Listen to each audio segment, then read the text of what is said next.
Now, taking good footage, regardless what equipment that you have, the best equipment you can afford, the better for you. But everybody knows that to be a good cinematographer, all it takes, number one, is your filming skills. Even hand holding the camera to do those creative shots, simulating a slide or a crane where you don't have any of those things available. And everybody worries about the camera, the lighting, the audio, but people forget about the what's gonna hold your camera, you know, other than a gimbal or any other stabilizers and all those good toys. A good tripod is fundamental for great footage, especially in the things that I do. When I do my weddings, when I'm shooting the cake and everything, when you zoom in, I'm looking for a tripod that's not going to be doing those jerks, or because I cannot stand that. And this tripod will do the job as well. Another thing that's difficult to do when you are in the ceremony, zoom all the way in with the priest or the bride and groom there. When they start to move, you have the initial jerks, and even with fluid heads, that problem applies. And this tripod doesn't do that. Everything nowadays is red and black, so I guess it's a trend, but I like it, looks nice, except barrel, they make it blue. But everything else apparently comes in red and black. So they sent me this tripod here for a review. I believe this is the top of the line. This is the VT6000 that Magnus makes on the REX series. Equipment is just a tool, but it makes your day easier when you have a top-notch quality product. And I have my existing tripods and my existing tripod plates. So before I even dig in this bag here, I'm gonna show you something, because everyone has one of these. This is a Manfrotto plate.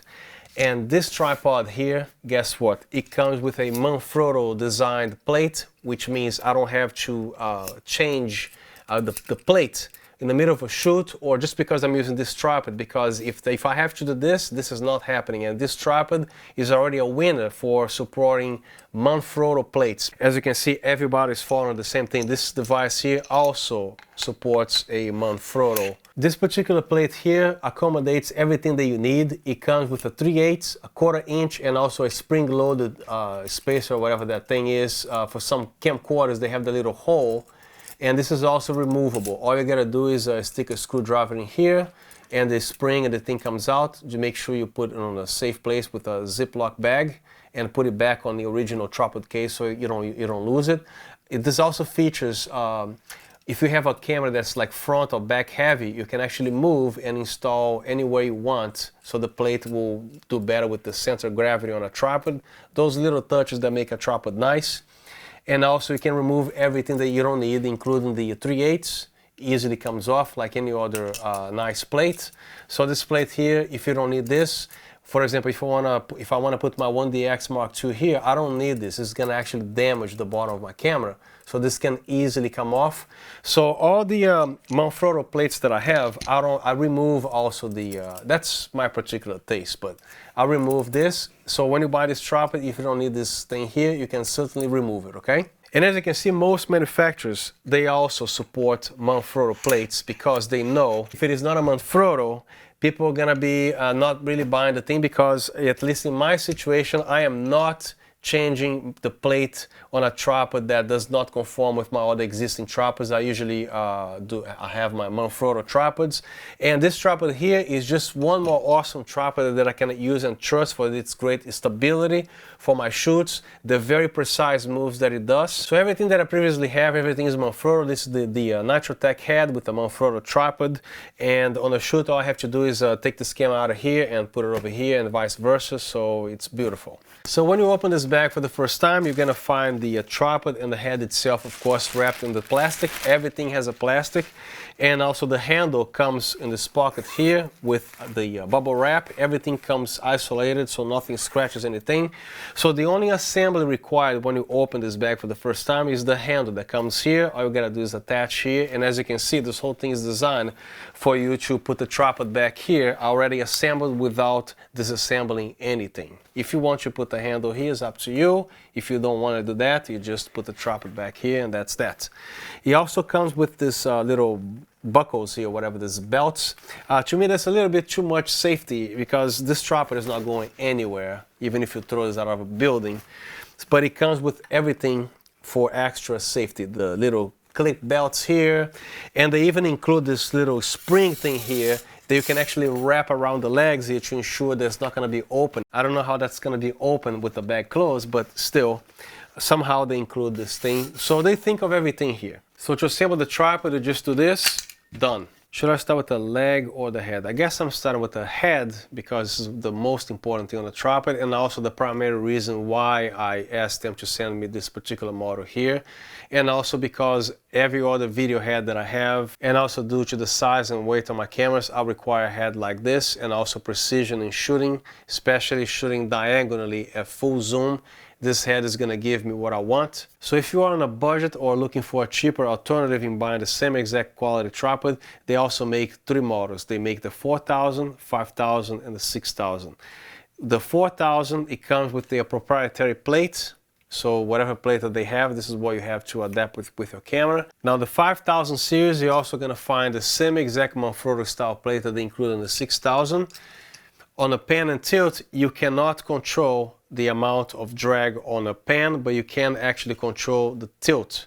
And also comes with the bubble thing here, no counterbalance, and everything looks the same locks. And the 6000 series comes with all the bells and whistles that you want, and also to conform with my existing video heads that has to have all these features, also the size and weight of the cameras that I have. Sometimes I strip them down all the way to a little C100, C200 like this little, what I don't need anything extra, and sometimes with my corporate videos and some freelance for other movie makers that I make, shoot my videos for, the cameras can get this big with the V mount and the big lens over here, matte box, so the cameras can be almost 15, 16 pounds, if not more. You should never exceed the payload, even though it says 17 pounds. Give it a little bit of a slack. If your trap can hold 11 pounds, don't go all the way to 11 pounds or 50 or whatever.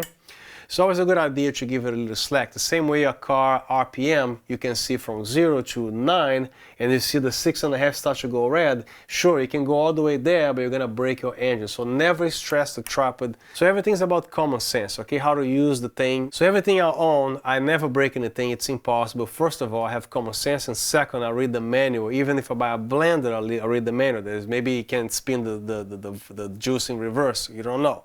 Each one of those rings that you see here, you can set from 0, which is nothing, all the way to 3. So it has 0, 1, 2, and 3, which you can actually match or not match, whatever your taste is, but you can put 1 to 1 or 3 and 3 or 1 here and 3 here. It's up to you what you want to do.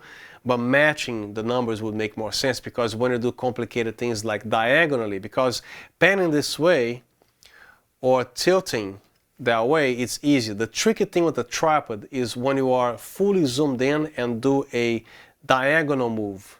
That's when it gets tricky. This is why I require a head like that, just like my Manfrotto Nitrotech, that requires those very precise moves when you're shooting a cake, for example, an actor very close up with the eyes or whatever, and you actually require to move the tripod this way. Only heads like this will allow that super butter smooth. So starting with the basics here, of course you know what that is. This is that safety pin so your camera doesn't fall, right? Everybody knows that. And also this handle here is fully extendable all the way down here for more control. I particularly like this way here. And also this can go any height that you want. And this is a rosette mount. It can be mounted either on the left side or the right side. And with a quick tighten here, everything is secure, nothing is going anywhere. And it also comes with a little plastic thing between the two rosettes so they don't get worn out. So when you do this, it doesn't get worn out. If it does, all you have to do is order the little piece of plastic in between, good to go. So for your shooting needs, if you need a head that does everything, the VT6000 is for you. If you are more in a budget or don't need all this or have just like lighter cameras like in regular DSLRs, you can actually get either the 4000 series or the 5000. So with the counterbalance thing here, the versatility is very wide. So on the same exact head here designed for heavier cameras at 0 on the counterbalance, you can actually mount a GoPro, a little iPhone if you must, all the way to a fully rigged C200, C300, C500 ARRI mirror, red camera when it is fully rigged. Due to the weight and size of the camera, front heavy, back heavy, the counterbalance will adjust everything for you. So if you had a put a heavy camera here, set it all the way to 2. But this is very important. Keep this head fully horizontal before you change the counterbalance, because somehow I found in many brands and types that when the head is like this, especially fully loaded. It's never a good idea to do this, so make sure the head is horizontal, and then you click, and then you do a little initial jerk on it, and then you feel the thing engage. Now this tripod is at 0 everything, so everything spins freely. I'm gonna load one of the cameras here. This is a traditional camcorder, the Sony AGXR NX5R. And then I just wish this was a drop system like this on the side, but the sliding is just fine as well. So you're gonna hit that click, of course, as usual. Once you pass this point, you can actually unlock, which, by the way, the locking knob here, when I received this tripod, it was getting in the way of this extra monitor articulating arm, whatever it is they want to connect here. So on the lock position was still getting in the way. All you need is a 3mm hex to unscrew this a little bit, and then change it to whatever position that, to me, the most perfect position on full lock mode. It goes all the way in the back here, and I still have full room to go even to super tighten, but there's no need for that. So to unlock the camera, just the middle here is good enough.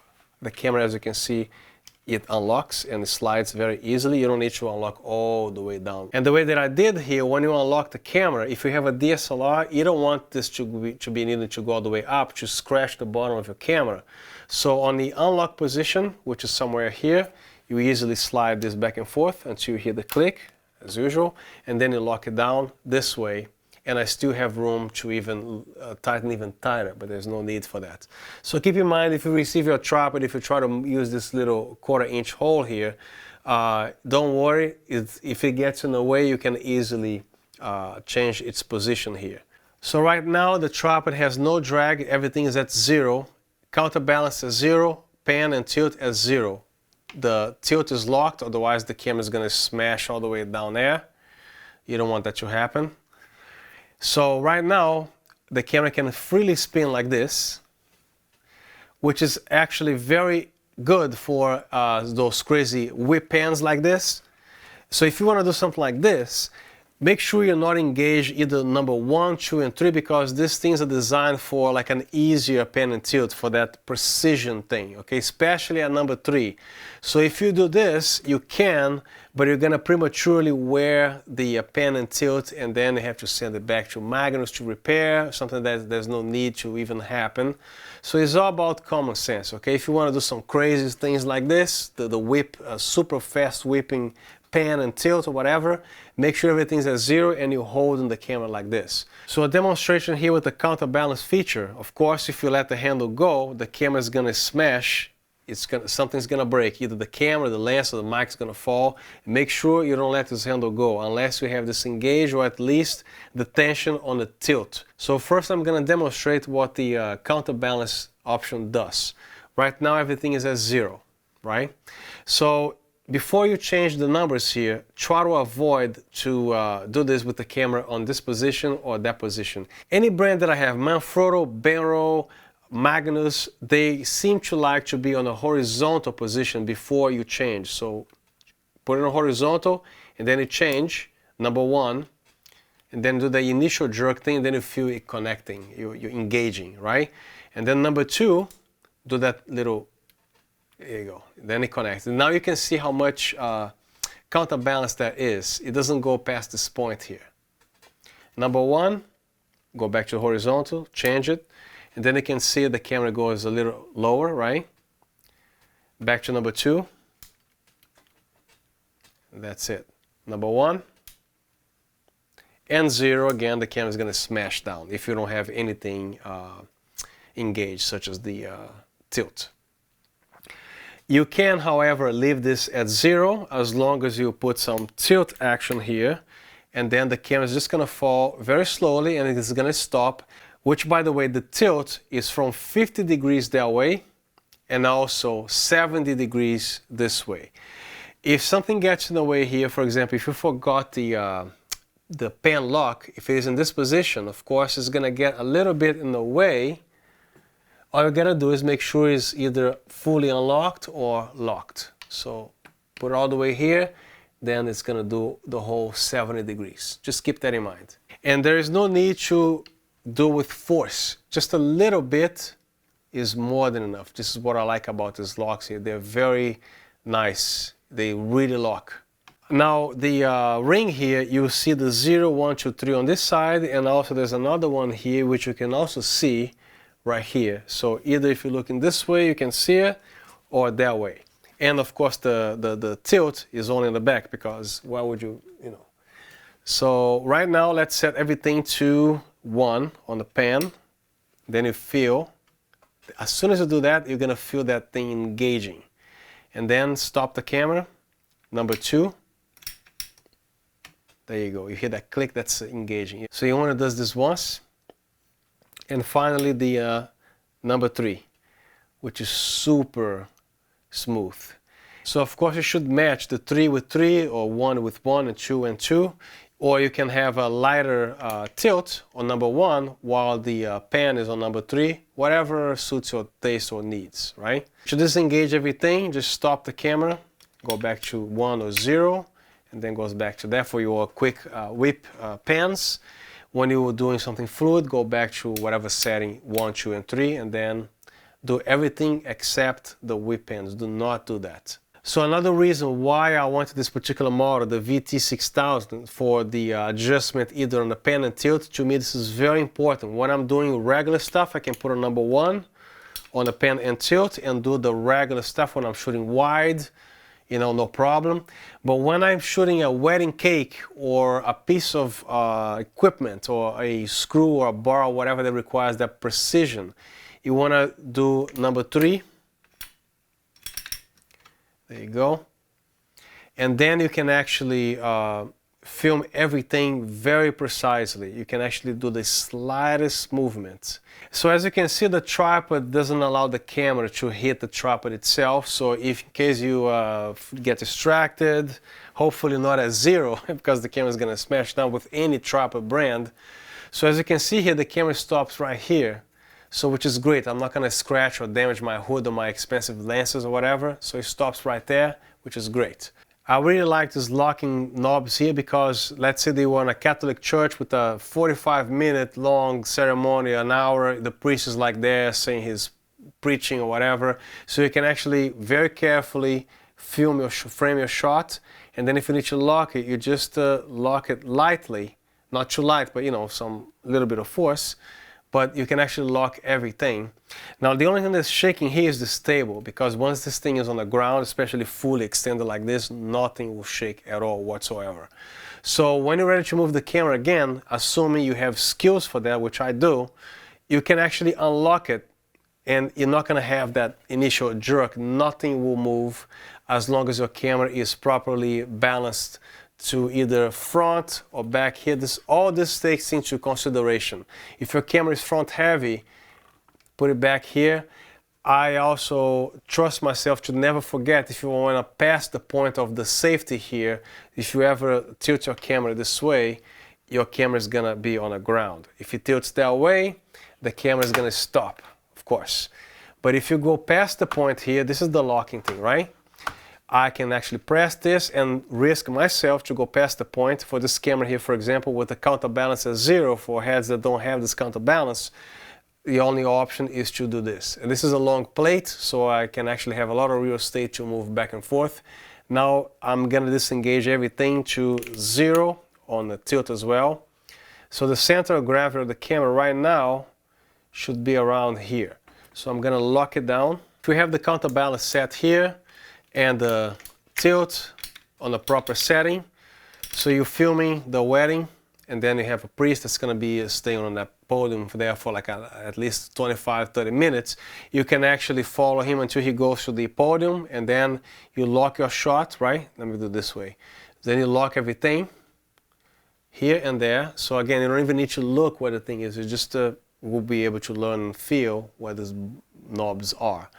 So if you want to pan, unlock the pan, nothing will shake. You don't have the initial jerk, especially on the tilt. So the camera can actually, see, the camera doesn't even move, look. And then you can actually resume your zooming, panning, tilting, whatever you got to do. So the camera is in this position again, and then you lock it down like this and let it go very carefully, and then grab the thing again, and then You gotta trial practice. You're gonna be able to do exactly what I'm doing here. Especially when the camera is zoomed in all the way, you have that initial jerk that I hate on most cheap video heads, fluid heads even being fluid. You always have that initial jerk when you are at zoom like 300, right? So with this particular head here, with a various zoom thing attached, and you can actually unlock the camera, and you can actually zoom out, and nothing's gonna shake on the camera. This is absolutely beautiful, and you're talking about a whole set here that's less than $700. So this head here is absolutely awesome as far as precision and how smooth that is at any settings, depending on the weight of your camera, either number 1, number 2, number 3. I wish it had two things. I wish I could drop this camera on a side, right, like this video head that's shooting this camera here, and also the knobs, if I couldn't actually pull it out, so to adjust where this knob will sit, especially over here, right? Instead of having to put a 3mm hex tool here, I could actually just pull this out and then decide where it's gonna end. Now at weddings, there's no time to waste. So when you set up the strap with here, you want speed. So for example, you do this, the whole thing comes on like that. And then it took me, what, I think 7 seconds to set this thing up here. And then you actually unlock everything, put the camera in there, start rigging it up, and that's pretty much it. So if you need more additional height, I would recommend holding the tripod from the center here, so you can actually have the whole thing more balanced. And then you hold it from the tripod. So the maximum height of this tripod here is about 65 inches and 29.3 inches fully collapsed, and folded about 35.5 inches when you're ready to put it in the bag. To me, the worst tripod that I ever shot with is the one that you have the left and right lock and unlock, the thing that you twist like that. I never remember what side. I know it's like left loose or whatever, but when you are shooting on a lot of stress, it's hard to remember when it is locked and unlocked. This particular tripod here, it's either locked or unlocked. You can see it right here, and then with the latch, you just close it down. Best way to shrink the tripod down is to put it in this position, and then if you want to collapse the whole tripod, just do this, hold it a little bit, and then the whole thing collapses like that, like this. You want to raise the whole thing up, goes like that. So this whole thing is designed to be very fast. Then you lock everything down. This tripod also features an independent lockable spreader, which means you can set each leg either further apart or closer to the other legs independently. So they are lockable. Right now, this is the default position when you take the tripod out of the bag and start shooting. And the spread, the distance between the legs, it looks like any other tripod. However, if you want more expandability, you can actually do this, and everything acts very quickly. And the reason there's a ring over here reminding you that you have to pull it up before you put the tripod away, or before you do this. When you do the other way, there's no need to touch anything. Now the best way to do this, instead of you pushing on the ring here and then try to do this and that, you just put your knee under slightly, and then you can actually fold everything. See how quick that is? Again, that depends on your skills. There you go. Then you lock it down. Then if you need that extra height, just pull the ring up or your knee very gently, and then you can actually do it like that. So when your tripod is in near a monopod position, make sure you don't walk away, because you'll be asking for trouble. And that also goes your liability insurance. This thing crashes somebody's head. Make sure if you have to stay like this with the tripod, make sure you don't walk away. For whatever reason that the tripod needs to stay this way. The correct position will be this way. Another thing that I want to comment here, this is just minor things, but you know, when I shrink these legs over here, sometimes this rubber thing gets in the way, so you have to kind of bend this down and then to close it.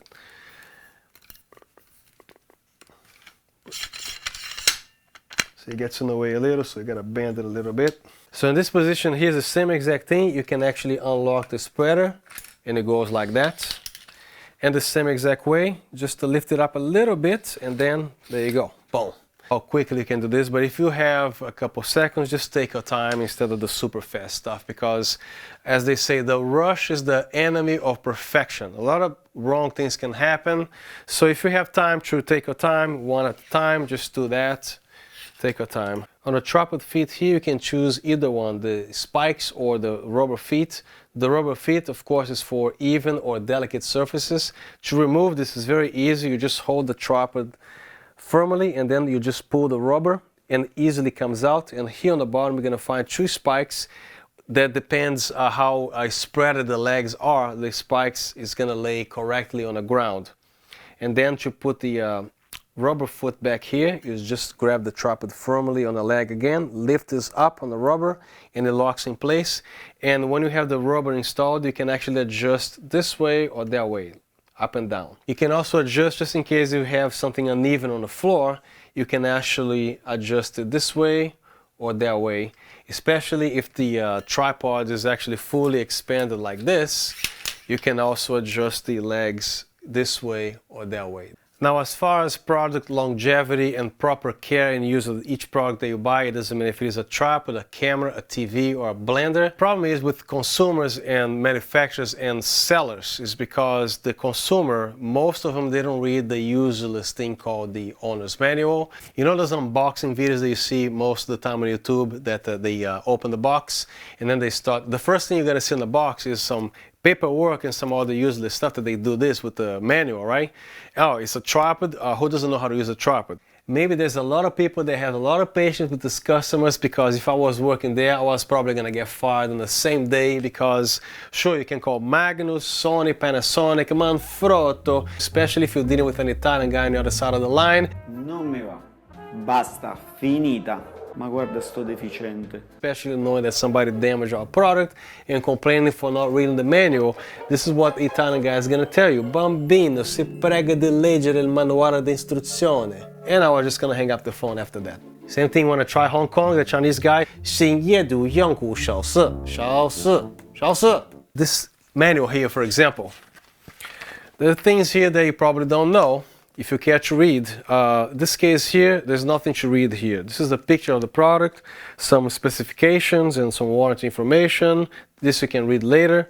And thank you for choosing Magnus. Okay, the instructions. Half of this book is pictures, so there's a little text here and there and there and there. It takes you, what, 4 minutes to read this.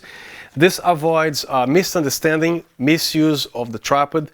This also avoids angry customers that don't know what they're doing, calling customer service, B&H, Amazon, the manufacturers themselves, saying that the tripod sucks, it doesn't last long, it broke 15 minutes after they received it. It's because of one of those little things that's in the manual. For example, I'm going to grab it here on the precautions. Do not stand on, rest on, or hang anything from the mid-level spreader, which is exactly this thing over here. And this is why they put this ring on the top. Just to remind you that you should pull this up before you actually collapse the tripod. Or you can do this with your knees, no problem, for extra speed. But this is not a sandbag holder. This is the Magnus 4000 here. I really like it. My biggest problem with this thing is right here. You see it's a little loose. Like, I don't know why they don't make it where that maybe twists and it locks. So I have to put a bag on top of here, or it would be great if there was a little hook there, or it would be great if I'm able to, what if I wanted to kind of do it halfway? What if I'm in the corner and I need that perfect shot and I want it halfway there and I want to twist this knob to lock that in place? I know it can be knocked over a little bit easier that way, but that feature right there would be amazing right there. Lock that in place, because you see how easily I was able to just pull that. I would hate someone to just come by and it unlocks. That's my biggest issue. That's it. So in order to keep the product lasting a long time, just read the manual. It goes a long way. It's a favor you're doing, especially on something that costs $700. You don't want to see it breaking, because everything is breakable with negligence. Doesn't matter if this thing is $1 or 10,000 bucks. Most tripods that I own, it doesn't matter if it is made of plastic or aluminum. The Manfrotto that's in front of me here is aluminum spreader, but the base on a column is actually plastic that holds the thing, so you can easily bend that aluminum with your fingers. So a spreader is only designed to open and close the legs. If you put any weight in here on any tripod, I don't care if it is a circular tripod, on a spreader you will break the tripod even if it is a $10,000 tripod. So don't confuse the two, a spreader or a sandbag. So again, first of all, a tripod that can expand the legs to this wide. And this is a fairly heavy tripod, and wind is not going to blow this at all. I doubt it very much. But just in case you really need to install a sandbag of some sort over here, I'm going to show you right now some items that you can buy, that you can actually mount on this tripod here, that you can actually put bricks, rocks, stones, or water, anything heavy that you want on a proper place of this tripod or any other tripod except where the spreader is located. Now for the time-lapse people, sometimes we do crazy things like even sacrificing putting the tripod in a swamp, or of course going to the beach dealing with salt and sand. Why would you take a $700 tripod to get ruined instantly when I have a $10 solution for you? Check this out. This is a tripod sleeves right here. So what you do with your brand new tripod, your brand new investment, all you're gonna do is dress the legs like this. So you kind of dress it up like this, and you can do the same thing for all three legs remaining. So there you go. So you can actually stick this thing on a swamp or even on the beach. There's no ocean water and salt. Every time you submerge this in the water, make sure there's no tear in this plastic. If there is, this is easily fixed with a shipping tape, but make sure this plastic is always in perfect condition, otherwise you're going to be having water in your tripod even when you have this plastic here. Like I said, this is only cost $10, and as long as you are gentle with this plastic, it should last you a long time. Just an idea for your investment to be not exposed, not needed to be exposed into water, salt, or swamp or whatever, mud. I was actually requested to film a scene for a movie that I was shooting for a cinematographer friend of mine, that it was some guy like tied under the water, whatever, it was in the pool in the gym. So I went to Home Depot, I bought a painter's pole with an adapter that I bought at B&H to make the painter's pole become a boom with a 3/8 or a 1/4 inch thread there. And then I just stick the pole under water, and then I try to dry outside in the sun. It doesn't matter what I did, this thing was corroded, I have to throw it away. So imagine you submerging a road boom pole or whatever you got with just because of a shoot, when you can easily spend like, you know, $8, $10, $12 on a little plastic and then submerge the camera, and there you go. So that's the end of my review. Amazing tripod, I love it. Thank you very much for watching. Please like, share, subscribe to this channel. And all I'm trying to do here is to help the cinematography company in review some equipment. Maybe that's going to be useful to you, or something new that comes up you didn't know about it. This is all I do here. If you have any comments, please comment, because I love comments. I respond to every single comment. Thank you very much again for watching. Have a good day or good night.